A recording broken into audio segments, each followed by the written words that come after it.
এই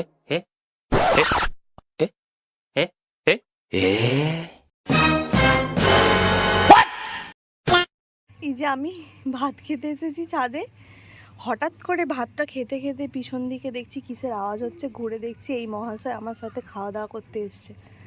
আমি ভাবছি যে একে তাড়াবো নাকি আমি নিজে পালাবো। এ মা, মনে হয় ক্যামেরা সাই মাংকি, ওই জন্য পালিয়ে গেল নিজেই। এখানে আবার গুঁড়ি টুড়ি রোদে দেওয়া আছে। এ এখন এসে আমাকে বলছে ওই দেখ ওইখানে হনুমান বসে আছে, আর হনুমানটা তুমি যেখানে ছিলে সেখানেই ছিল, আমি ওর সাথেই আজকে লাঞ্চ করছিলাম। বাবার প্রশ্ন হচ্ছে যে ও এই টপগুলো থেকে খাচ্ছিল এটা কি? ফুল পাতা ছিঁড়ে ছিঁড়ে খাচ্ছিল। আর এ পায় না? আর কিছু পায় না? আর কি পাবে খেতে? তাহলে এখানে চালকুড়ি আছে, ওইগুলো খেলে মানতো।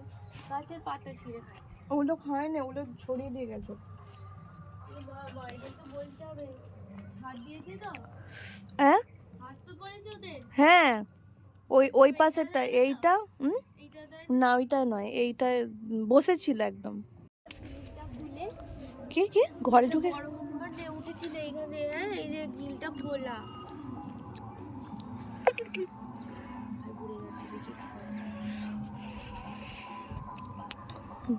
গ্রিল খোলা বাড়ির মালিক যাচ্ছে। লেজটা দেখ কি সুন্দর ছড়িয়ে বসে আছে। ওই দেখ, এটা বললাম আমি। ওই হ্যাঁ রে, আমি বলেছিলাম। বাতাসা খেয়ে নিয়েছে মাল। হ্যাঁ, ঠাকুরের বাতাসা প্রসাদ খেতে এসছে। শুভ মকর সংক্রান্তি। লজ্জা। ওই প্রসাদ খেতে এসেছে। আগেরবারও এসেছিল। হ্যাঁ, আগের বারও তোর জন্মদিনে এসে সজনে গাছ পুরো ভেঙে দিয়ে গেছিল। কি চালাচ্ছে বলতো কাকিমা, কি বলছে? এখান থেকে না ছোটদের ঘরে ঢুকেছিল, বাতাসে নিয়ে এলো।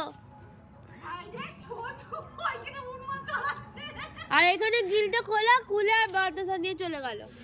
ছোট তো গেল, কিছু বললোই না। তুই হলে কি বলতিস, বকতিস? না, ও দেখেই না, মানে তো সোজা এদিক দিয়ে গিয়ে নিজের ঘরে ঢুকে গেল। ও, ওই যে ওইখানের হনুটা ও ছানা নিয়ে বসে আছে।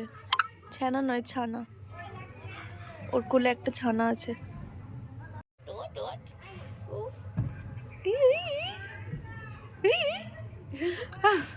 পুরো হনুমান নাচ দেখাচ্ছে, আর পুরো নীলের মতো একটা ছানা, পুরো দুষ্টু। হ্যাঁ, একদম দুষ্টু, মায়ের কথা শোনে না। আর যে ওই শুধু বাচ্চাটাকে মাটা ধরতে যাবে।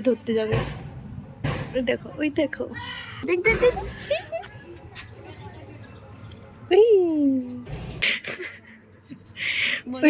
ওদের লেজটা বেশি মোটা হয় নাকি বলতো? ছোট বলে। এবার আয় তো। হ্যাঁ, আয়। আমার ফোনটা বড্ড বেশি জুম করা আছে, ওদেরকে দেখা বলে চলে গেছে।